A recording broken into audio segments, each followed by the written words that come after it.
in Season 9, you can find the Chest of Fortune hiding in the vault at the Fort of Fortune. And cashing it in will get you a large golden reputation reward at the Gold Hoarders. But it also progresses a new commendation that will allow you to buy parts of the Fates of Fortune ship set. No matter how long you've been playing, how much gold you've got, how much reputation, everybody's going to want to get their hands on this chest. We are going to be adding grades to those commendations in the future that will let you unlock more parts of the set. But keep an eye on that Chest of Fortune, because in future seasons it will move around. It may not always be at the Fort of Fortune.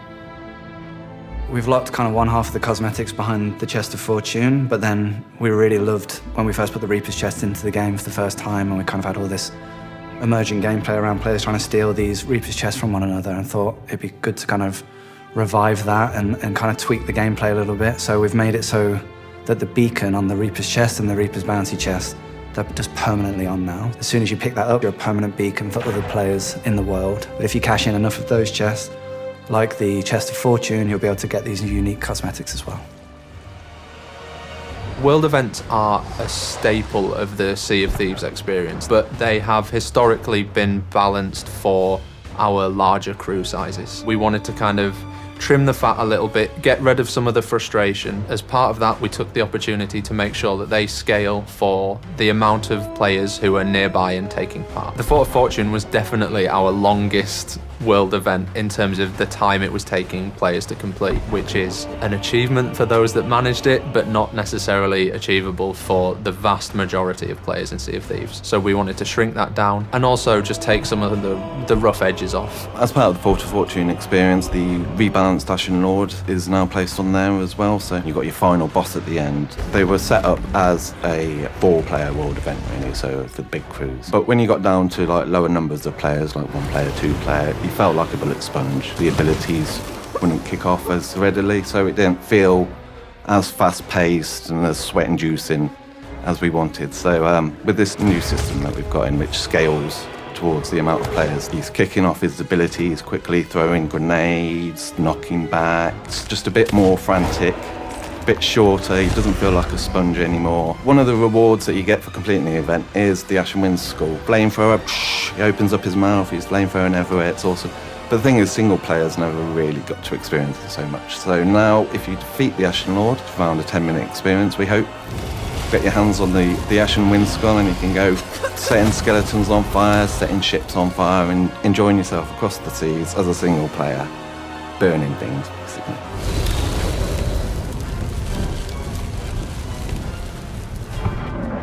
Another thing that we wanted to do as part of this refresh to the sandbox was bring back the Ghost Ship Fleet Battle. We've now removed Flameheart from that encounter, so that same kind of naval-based battle is there for players to kind of take part in, which is great to have it back, because in its time away, we only had one kind of naval-based world event, and all the rest of them were kind of land-based, but now having the Ghost Ship fleets back in again, it gives us that nice variety back on the seas. So for pirate legends out there with spare doubloons, they can now buy 3 new special pirate legend voyages, either from Athena's Fortune or from the captaincy shop, that will allow you to go and do more specific activities on demand as a pirate legend. The Black Powder voyage allows you to go and stock up on gunpowder, stronghold gunpowder, firebombs. You may even find some Athena's fireworks in there, just to allow you to use that in the sandbox however you wish. And there's a voyage for cursed treasure as well, where you'll be able to find those cursed chests. Again, great part of the sandbox that we think deserves a little bit more attention, and the way they mix up with the random nature of what you dig up and when during that voyage makes that really interesting. There's also a new cursed chest as part of that called the Chest of Boundless Sorrow, which will never stop weeping as well, so watch out for that one. And then there's the search for the Skull of Destiny, so this is very exciting. Players will get an Athena's Wayfinder that will send them to a nearby island where you dig up a Skull of Destiny. The Fort of the Damned was always intended as sort of a harder experience for our really engaged players. An inadvertent consequence of the way we originally built it is that the hardest part of it was actually starting it. So we've given Pirate Legends access to the Skull of Destiny. What's cool about it is it has all the different flames of fate all in one object. And then it also doubles as a ritual skull. So players will have everything they need to start the Fort of the Damned. We just wanted to make it more accessible so that there's more people engaging with the world events in Season 9, which means there's more loot on the sea, which makes it a more emergent and better sandbox for players. We've been working with our partners at Lucid Games on bringing a bunch of new great quality of life features for Season 9. They've been absolutely nailing it. They've added tons of new content. Usually we're so focused on these kind of big overarching changes to Sea of Thieves, and there's all these kind of opportunities to improve the game elsewhere. With Season 9, we've had that kind of huge focus on it. A few of the quality of life fixes we've added in this update include a volume slider for the hit stings that you get when players hit an enemy ship with the cannonball, the little diddle-in-it. You will now be able to independently adjust to the volume of that, even if you've got your music volume turned all the way down. We've also made it so that any loot from a ship that is sunk to the Red Sea will now respawn further into the safe areas of the Sea of Thieves. So no longer do those Red Sea runners get away with denying you their treasure. We've added in seagulls now, so when a player's ship sinks, any loot that they had on board was sometimes quite hard to find, especially if you're in like a PvP battle and the jettison barrels kind of float up, but you can't quite see them in the distance. There's now seagulls above all of that loot. You can now take emissary flags earned by sinking other ships to an outpost and cash them in with a skeleton that hangs above the Reaper's emissary table. The Guardians of Fortune had a really easy way of cashing in their flags at the mysterious stranger who's in every tavern on every outpost. We just wanted to make sort of the Season 8 PvP factions a little bit more aligned with each other.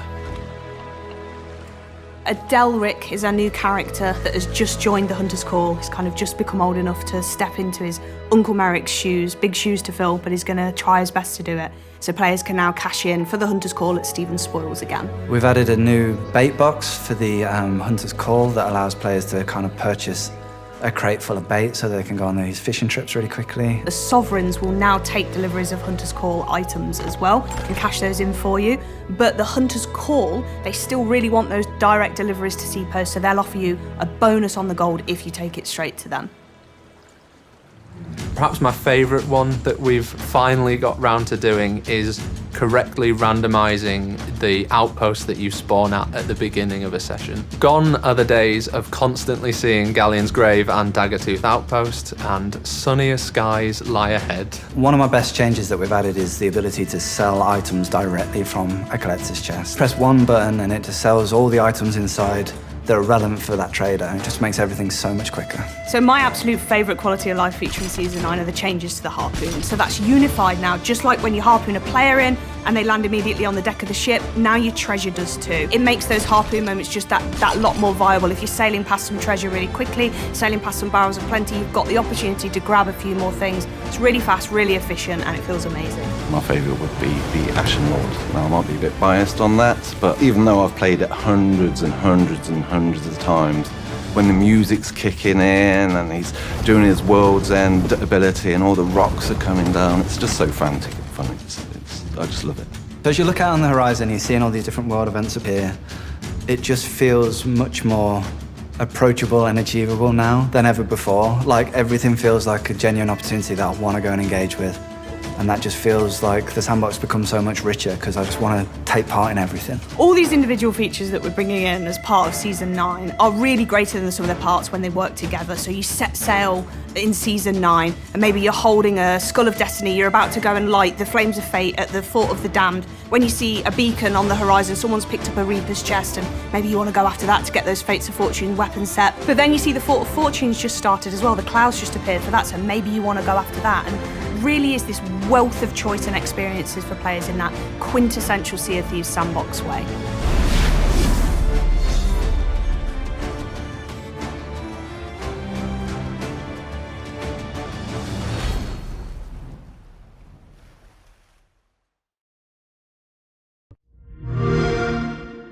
Play it now with Game Pass.